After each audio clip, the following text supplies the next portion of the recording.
એટલે વાત મૂળ મુદ્દાની એ હતી, ગમે ત્યાં દ્રષ્ટિ કરો તો વાત એ હતી કે આવા આવા રેડિયા હતા. આવા એ 5 વાગે તમે આમ મેળવો ને દૂરદર્શન મેળવો જઈ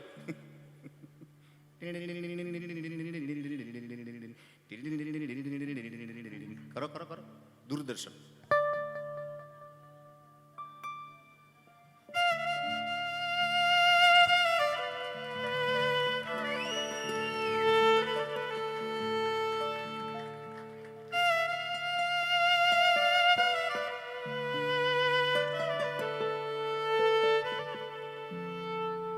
આકાશવાણી અમદાવાદ.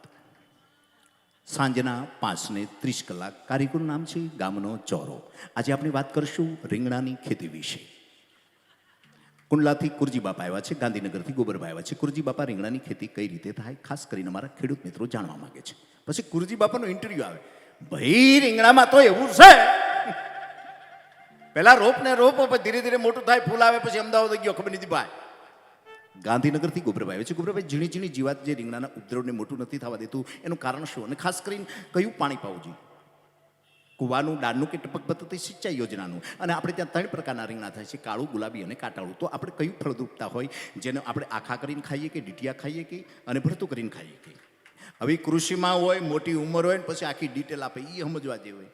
ખેડૂત મિત્રો, આપણે ત્યાં કુવાના પાણી ગયા, દાળ તમે 800-1200 ફૂટ નાખો એટલે ભાંભળું થાય. નો પિત્તને અપાય, નો પેટને અપાય. પિત્ત બગડે, પેટ બગડે, એ ધંધો આપણે ન ગણાય. એટલે આપણે સરકાર સાથે સંલગ્ન થઈને ટપક પદ્ધતિ સિંચાઈ યોજના આખા ખેતરમાં દોડાવવી જોઈએ. અને ખાસ કરીને તમારા ગામમાં નાના ભાઈ, મોટા ભાઈ, રબારી ભરવાડના ખોરડા હોય તો એની આગળ બકરા, ગાડર આ બધું હોય, એ તમારા ખેતરમાં બેહારો. એને જોગ કહેવાય. જોગ ફરતી વાડ કરીને 6 મહિના બેહારો, એનું મહેનતાણું આપવાનું. હવે તમને એમ થાય છે કે આ ગાડરને બકરું આપણને આપે શું? તો ગાડરને બકરું આપણને લીંડી આપે. શું આપે? લીંડી. હવે તમે અમુક અંતરે રીંગણીના રોપને રોપો, પછી એક એક ખૂંબો લીંડી નાખવાનું. શું નાખવાનું? લીંડી. પછી ધીરે ધીરે પાણીનો કોક ખોલો એટલે એ પાણી સીધું લીંડીને અડે. કોને અડે? લીંડીને. પછી એ લીંડી ઓગળે એટલે મૂળિયા સુધી જાય. ક્યાં સુધી જાય? મૂળિયા સુધી. પછી લીંડી અને મૂળિયો નક્કી કરે રીંગણું કેવું થવા દેવું.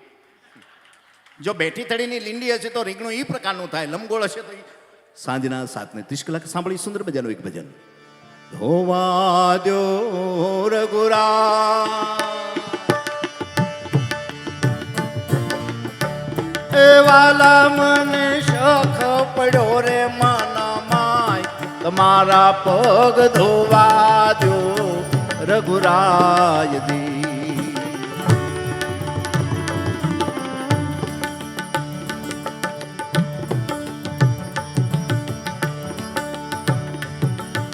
રજત મારી કામણગારી, મારી નાવનારી બની જાય જી. રજત મારી કામણગારી, મારી નાવનારી બની જાય જી. તો અમારા રંગ જનની જીવન વિકા ટળી જાય, તમારા પગ ધોવા દો રઘુરાય, તમારા પગ ધોવા દો રઘુરાય, તમારા પગ ધોવા દો રઘુરાય, ધોવા દો રઘુરાય. રજ તમારી કામણગારી, મારી નાવનારી બની જાય. કેટલું કેટલું આપણે આ મહાગ્રંથોમાંથી કેટલું મળ્યું. તમે જો જળકમળ છાંડી જાને બાળકા, 4થા ધોરણમાં નરસિંહ મહેતાની આ કવિતા, એ પદ આવતું છતાં આપણને યાદ ન રહ્યું. બોલો, કારણ કે વાગે લાકડી ને વાહળી, મનુ વાગ્યામાં શું ફેર? મનુભાઈ ઓજા, વાગે લાકડી અને વાહળી, મનુ વાગ્યામાં શું ફેર? એક વાગે તો આનંદ ઉપજે ને એક કરાવે કાળો કેર. એક જ લાકડીના 2 ટુકડા, એકમાં છિદ્ર પાડ્યું, ભગવાને ફૂંક મારી આખું બ્રહ્માંડ, અને એકનું એક હજડ્યું, કોકના વાહ માર્યું તો જામીન ન જડ્યા. પ્રોબ્લેમ આ છે.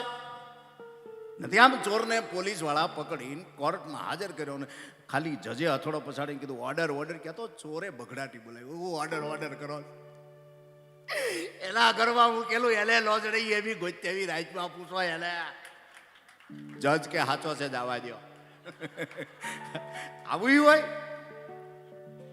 એટલે આમાં ક્યાં કોણ શું કરે કાંઈ નક્કી નહીં. તમને નથી એક વાવણી બરોબર ચોમાસાનું ટાણું ગામડામાં આમ ખેતીનો સમય એક જણાનો બળદ ગુજરી ગયો એટલે એક જણાએ કીધું ઓલું ગામ છે ને ત્યાં એક બળદ વેચાવ છે.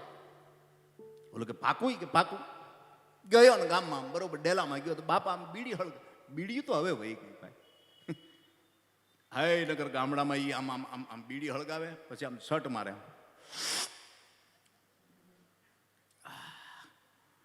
2 શર્ટ સુધી દાદા વાંધો ન આવતો પણ ત્રીજી મારી કે ટક્કર લઈ જતા આમ આમ.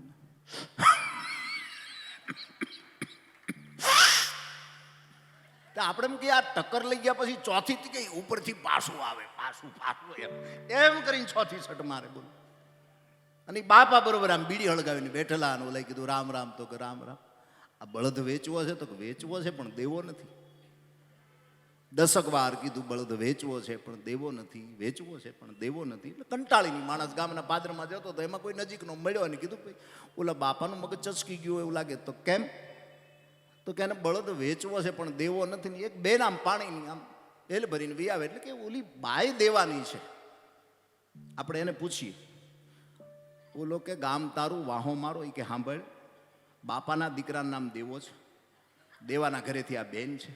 આ બેનને જ ખબર હોય કે દેવો ક્યાં છે કારણ કે દેવો નહીં આવે ક્યાં સુધી બાપા ડિસિઝન નહીં લઈએ કે એને બળદ વેચવો છે પણ દેવો નથી. એનું હું દેવો આવે તો એ તને કેને કે એટલા રૂપિયા થાય એમ આપણી ગુજરાતી ભાષા એને બળદ વેચવો છે પણ એનો દીકરો દેવો નથી અને દેવો આવે ત્યારે ડિસિઝન આવે કે એટલા આના કાવડિયા થાય. એટલે આપણું એમાંય કાઠિયાવાડ તો કાઠિયાવાડ છે.